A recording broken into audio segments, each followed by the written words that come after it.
Video शुरू करने से पहले सबसे पहले बोलूँगी मैं ब्रेवो गर्ल, जिस डिग्निफाइड तरीके से आज कीर्ति ने अपनी इतनी प्रॉब्लमेटिक सिचुएशन और इतनी सेंसिटिव सिचुएशन का इतनी समझदारी से जवाब दिया है, मैं उसके लिए सच में उसकी जितनी तारीफ़ करूँ वो कम है। हमने हमेशा से ही उसको घर का सबसे प्यारा और सबसे लाडला बच्चा देखा है, क्योंकि उस घर में इकलौती बहन, माँ पापा की इकलौती बेटी, एक पेरेंट्स समझ सकते हैं कि उनके लिए बेटी का दुख कितना बड़ा दुख होता है। 2-3 दिन से सोशल मीडिया पे काफ़ी सारी ऐसी एक्टिविटी हुई जिन एक्टिविटी की वजह से काफ़ी लोगों को ये कंसर्न हो रहा था और एक तरीके से ये आइडिया लग रहा था कि आखिर कुछ ना कुछ गलत चल रहा है, कुछ ना कुछ गलत हुआ है। अनफॉलो, फॉलो, सारी फ़ोटोज़ का सडनली डिलीट होना, कल रिकी का अपनी बहन के साथ एक स्टोरी डालना जहाँ पे उन्होंने लिखा था कि मेरी बहन को परेशान करने का हक़, लड़ने का हक़ सिर्फ मेरा है, ये हक़ मैं किसी और को नहीं देता। तो ये सारी चीज़ों से कहीं ना कहीं ऑडियंस को थोड़ी बहुत इंट्यूशन आ ही रही थी कि चीज़ें शायद कुछ गड़बड़ चल रही हैं। लेकिन आज अपनी वीडियो के माध्यम से कीर्ति ने बहुत सारी चीज़ें क्लियर कर दी हैं और मुझे बहुत अच्छा उनका ये इनिशिएटिव लगा कि उन्होंने अपफ्रंट कन्फ्रंट करके हिम्मत रखी कि अपनी ऑडियंस के सामने आके उनको अपडेट दी। अदरवाइज़ क्या होता है कि ऑडियंस सिर्फ सोचती रह जाती है, तरह तरह के परसेप्शन सेट करती है, तरह तरह की बातें होती हैं और उसके बाद लास्ट में ऑडियंस को गुमराह और झूठ बोल दिया जाता है। बहुत कम लोग यहाँ पे होते हैं जो सच बोलने की हिम्मत रखते हैं और सच आके कन्फ्रंट करते हैं। तो कीर्ति ने ये चीज़ करके बहुत अच्छा किया कि उन्होंने साफ सुथरे सरल शब्दों में आके अपनी बात अपनी ऑडियंस को कन्वे कर दी। कीर्ति के साथ जो चीज़ें हुई वो अच्छी नहीं हुई, क्योंकि वो होनी नहीं चाहिए थी। बुरा लगा इस बात का कि एक लड़की जो शादी के पूरे सपने देख रही है, ऑलमोस्ट नवंबर 12 को उनकी शादी है, सारी चीज़ें अपने हिसाब से अपनी पसंद की दी बेस्ट करने की कोशिश, माता पिता के इतने सारे ड्रीम्स अपनी इकलौती बेटी की शादी को लेके, भाई भाभी के इतने सारे सपने 1 मिनट में चकनाचूर हो गए। और स्ट्रेंज बात ये लगी कि रिश्ता जब दोनों ने मिलके जोड़ा था तो टूटते वक्त एक बार भी किसी ने ये जिम्मेदारी नहीं समझी कि आके बात की जाए। वाया बात करने का चीज़ बिल्कुल अच्छी नहीं लगी और ये चीज़ें मैं एक्सपेक्ट नहीं करती थी। चाहे कोई कितनी भी कॉम्प्लिकेटेड फैमिली हो, लेकिन जब 2 लोगों के बीच में रिश्ते होते हैं तो टूटते भी फिर 2 लोगों के बीच में हैं। उन रिश्तों के लिए हमें किसी तीसरे का सहारा नहीं लेना पड़ता कि हम किसी और के माध्यम से मैसेज कन्वे करें। बहुत बुरा लगा मुझे ये चीज़ देख के कि एक लव मैरिज जिसमें आप किसी को काफ़ी टाइम से जानते हो, अच्छे से समझते हो, उसके बाद आपके अंदर अगर इतनी हिम्मत नहीं है कि अगर आप अपना रिश्ता अपने मुंह से तोड़ पाओ तो फिर आपके अंदर किस बात की हिम्मत है। कीर्ति को किसी के माध्यम से ये बात पता चलती है, किसी कॉमन फ्रेंड, किसी म्यूचुअल फ्रेंड के थ्रू ये पता चलती है कि उनकी शादी कैंसिल हो गई। इससे बड़ा झटका एक लड़की की ज़िंदगी में और क्या होगा कि उसे अपने रिश्ता टूटने का भी दूसरों के ज़रिए पता चलता है। इतना प्यार लाड दिखाना, एक लड़की को इतने सपने दिखाना, सोचे कि वो तो 7वें आसमान पे होगी। अभी अगर कीर्ति की जगह रख के हम सोचें कि अगर हम अपना टाइम याद करें, जिनकी भी लव मैरिज हुई होगी वो लोग एक एक दिन गिनते हैं और जो प्यार इस फैमिली ने ऑन कैमरा दिखाया उसके बाद ऐसा बिहेव बिल्कुल भी बियॉन्ड माय एक्सपेक्टेशन। मतलब सपने में भी कभी सोचा नहीं था कि कीर्ति के साथ ये हो जाएगा। बस मैं यही बोलना चाहूँगी कि कीर्ति जैसी लड़की ना बहुत भाग्यशाली लोगों को मिलती है और शायद उनका भाग्य नहीं था, या शायद भगवान ने कुछ बाद में अनहोनी होने से बचा लिया।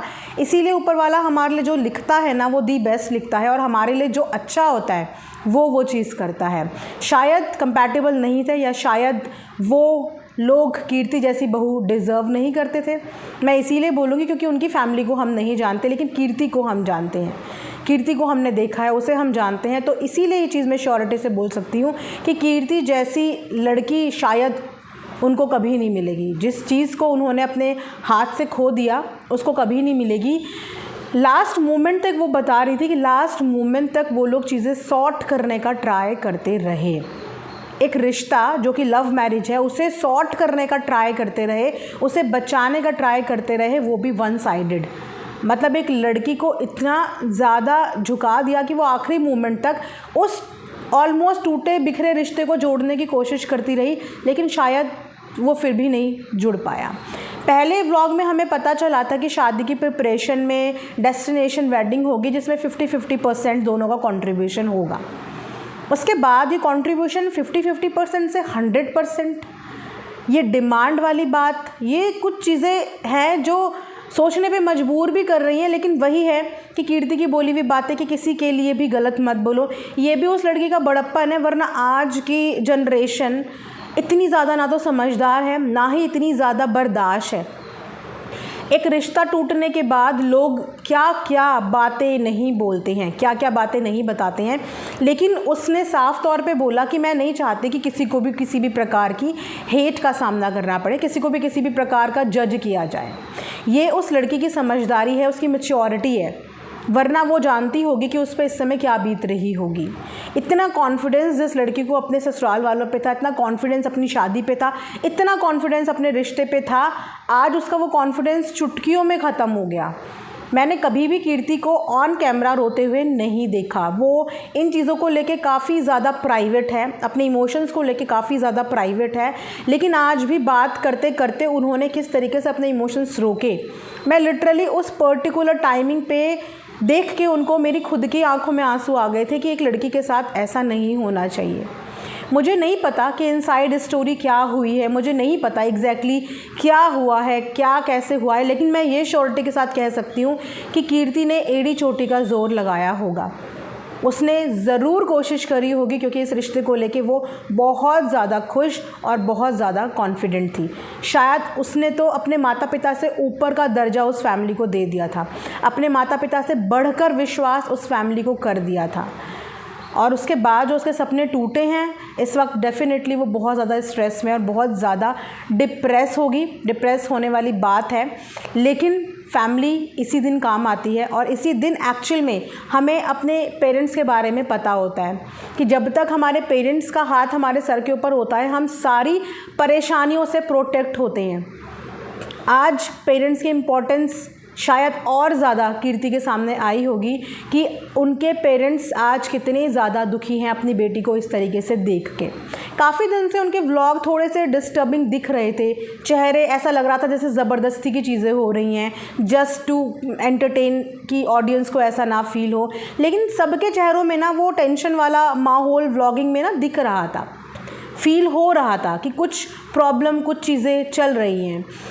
तो आज फाइनली उन्होंने सारे सिनेरियो बताए, लेकिन बात वही है कि सब मिस्ट्री रह गई।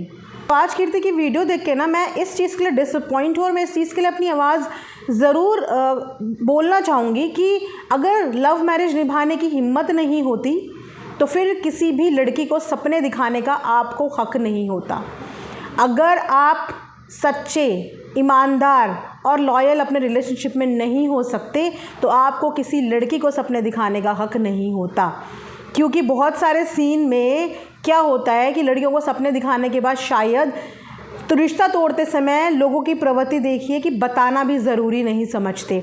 एक इंसान जो सपने देख रहा है और सडनली उसको वाया सोचो कि किसी से पता चले कि तुम्हारी शादी कैंसिल हो गई है, उसके लिए कितना बड़ा शॉक है, कितना बड़ा झटका है कि आपके अंदर इतनी कर्टेसी नहीं थी, आपके अंदर इतनी हिम्मत नहीं थी कि जिस लड़की से आपने प्यार किया, जिस लड़की से आपने शादी के इतने सारे सपने देखे, आप उस लड़की के फेस पे नहीं बोल पाए, आप उस लड़की की फैमिली को नहीं बोल पाए कि बीच बिचौलों के द्वारा आप लोगों ने उसको मैसेज पहुंचाया। बहुत डिसअपॉइंटमेंट है। और मैं ऐसी फैमिली को स्पेशली बोलना चाहूँगी कि अगर आपको कोई लड़की के अंदर 100 में से एक चीज़ भी ऐसी लगे ना कि आप लोग कॉम्प्रोमाइज़ कर रहे हो, तो आप उस लड़की को सपने मत दिखाओ, आप उस लड़की को प्यार मत दिखाओ कि नहीं हम तो तुझे तेरी सारी कमियों के साथ एक्सेप्ट करने को तैयार हैं। क्योंकि बाद में XYZ कोई भी रीज़न दे के आपको कोई हक नहीं है उसके सपने तोड़ने का। तो इतना कलेजा और इतने गट्स हर कोई अपने अंदर रखे कि जब भी आप किसी को प्यार कर रहे हो, किसी से कमिटमेंट कर रहे हो, शादी तक की तैयारी कर रहे हो जहाँ पे फैमिली भी इन्वॉल्व है, तो इतनी हिम्मत तो रखो कम से कम कि उनके फेस पे आप उनको मना करने की हिम्मत रखो, उनके फेस पे उन्हें बोलने की हिम्मत रखो। और किसी भी लड़की के घर वालों के साथ, उसके पेरेंट्स के साथ, उसके इमोशंस के साथ मत खेलो। मैं समझ सकती हूँ कि इस वक्त घर वालों पे क्या बीत रही होगी, क्या सिचुएशन में इस समय अंकल आंटी होंगे, क्योंकि अपनी बेटी की शादी को लेके इतने एक्साइटेड एक्साइटेड वो लोग थे, डे 1 से इतने ज़्यादा एक्साइटेड थे, इतनी सारी चीज़ें प्लान हो रही थी। अंकल ने चेक तक दिया था, बीच में कंट्रोवर्सी हुई, लेकिन फिर भी उन्होंने बोला कि मेरी बेटी मेरी जिम्मेदारी है और मैं अपनी बेटी में जितना कर पाऊँगा मैं उतना करूँगा। तुम लोग अपने हिसाब से जो करना चाहते हो एज अ भाभी एज अ भाई करो, लेकिन मेरी बेटी मेरी जिम्मेदारी है, मैं उसके लिए सब कुछ करूँगा। और वो लोग कर भी रहे थे। उनकी तैयारियों में वो खुशी नज़र आ रही थी, वो एक्साइटमेंट नज़र आ रही थी। एक डेस्टिनेशन को फाइनल करने के लिए 3 से 4 दिन कॉन्टिन्यूशन में हमने व्लॉग देखा, कितने डेस्टिनेशन देखे, कितनी ज़्यादा वेन्यू देखे। उसके बाद एक वेन्यू सेलेक्ट किया गया जहाँ पे स्पेशली लड़के को भी ले जाके वो वेन्यू दिखाया गया। तो सोचिए कि कितने ज़्यादा ड्रीम्स थे। मैं बस यही बोलूँगी कि भगवान जो करता है अच्छे के लिए करता है। इस वक्त आप लोगों को स्ट्रॉन्ग रहना है और बहुत अच्छी बात है कि जो चीज़ें शायद बाद में होनी थी वो चीज़ें पहले ही पता चल गई।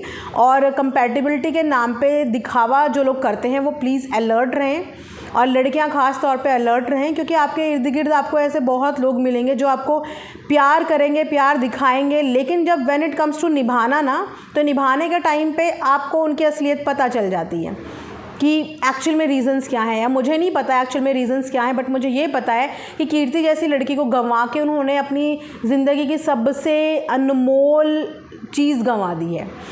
और कीर्ति ऑलरेडी स्ट्रॉन्ग है क्योंकि उसका परिवार उसके साथ है, स्ट्रॉन्ग है क्योंकि 3 भाइयों की बहन है, और आई एम श्योर कि डेफिनेटली ये परिवार की ताकत उसको इस सिचुएशन से बाहर निकालने में ज़रूर मदद करेगी, और बहुत जल्दी वो वापस से अपनी फॉर्म में आके अपनी ज़िंदगी नए तरीके से जीना शुरू करेगी। मुझे बहुत अच्छा लगा कि कीर्ति ने अपनी ऑडियंस को आके जिम्मेदारी समझी कि अपनी सिचुएशन अपनी ऑडियंस के आगे सरल शब्दों में सारी मैच्योरिटी के साथ रख दी। तो ये था मेरा भी रिएक्शन। आप लोग बोल रहे थे कि मैं कुछ नहीं बोल रही हूँ, कमेंट्स आ रहे थे कि दीदी आप क्यों नहीं कीर्ति के लिए वीडियो बना रहे हो, क्यों नहीं बोल रहे हो। तो यार मैं भी एक लड़की हूँ और इस सिचुएशन को बहुत अच्छे से फील कर सकती हूँ। तो मैं चाहती थी कि पहले कीर्ति आके इस बारे में बताए, ऐसा ना हो कि कहीं कोई चीज़ रह रही हो और कोई 1% गुंजाइश हो चीज़ें ठीक होने की, और ऐसा ना हो कि सोशल मीडिया की किन्हीं चीज़ों की वजह से वो चीज़ें डिस्टर्ब हो जाएं। लेकिन उसने अपनी तरफ से एंड तक, लास्ट तक पूरा ट्राई किया, और ट्राई करने के बाद जब रिज़ल्ट 0 मिला तो आके उसने अपनी ऑडियंस को ज़िम्मेदारी समझी कि आके बता दें। ये उसकी तारीफ़ के लायक है ये चीज़ें। सो येस, उसने ये बहुत समझदारी का काम किया, वरना ये सोशल मीडिया है, जितने मुँह उतनी बातें होनी शुरू हो जाती हैं। लोग आपको जज करना शुरू कर देते हैं, एज्यूम करना शुरू कर देते हैं। तो कोई भी आपके बारे में कुछ भी एज्यूम करे उससे पहले होता है कि आप आके अपनी चीज़ें खुद अपनी ऑडियंस को बता दें। तो ये मेरा एक रिएक्शन वीडियो था। मैं बहुत ज़्यादा डिसअपॉइंट हूँ इस चीज़ों से। बाकी जो भी अपडेट्स होगी आप लोगों को मैं वीडियो के माध्यम से बताऊंगी। मिलेंगे नेक्स्ट टाइम, तब तक अपना ध्यान रखिए, और प्लीज़ ऐसे किसी भी रिश्ते में बंधने से पहले 100 बार ज़रूर जांच परख ले, क्योंकि आज कीर्ति है, कल को आप भी हो सकते हो। और एक्चुअल में ये जो चीज़ें हैं ना, ये आजकल बहुत ज़्यादा कॉमन देखने को मिल रही हैं कि लास्ट में, अभी तो कीर्ति ने बताया ही नहीं है एक्चुअल में कि सच क्या है। एंड आई एम श्योर कि रीज़न इन्होंने भले ही छुपाने की बहुत कोशिश करी हो, लेकिन कुछ बहुत बड़ा रहा होगा, कुछ बहुत बड़ा रीज़न रहा होगा जिस गलती में शायद कीर्ति अभी पर्दा डाल रही है। क्योंकि ये उसकी ईमानदारी है कि वो उस रिश्ते के लिए इतनी ईमानदार थी कि अभी भी जो चीज़ें हुई वो उसने बतानी ज़रूरी नहीं समझी। सारी चीज़ें पैकअप कर लिया, वरना उसकी जगह कोई और होता ना तो अब तक सोशल मीडिया पे धज्जियाँ उड़ा देता, अब तक सच्चाई की धज्जियाँ उड़ा देता। लेकिन उसने बस जहर का घूंट समझ के बस यहाँ पे रखा हुआ है अपने। तो देखते हैं आगे क्या होता है। सो यहाँ पे ये वीडियो मैं एंड करती हूँ। Thanks for watching earth mom Dehradun.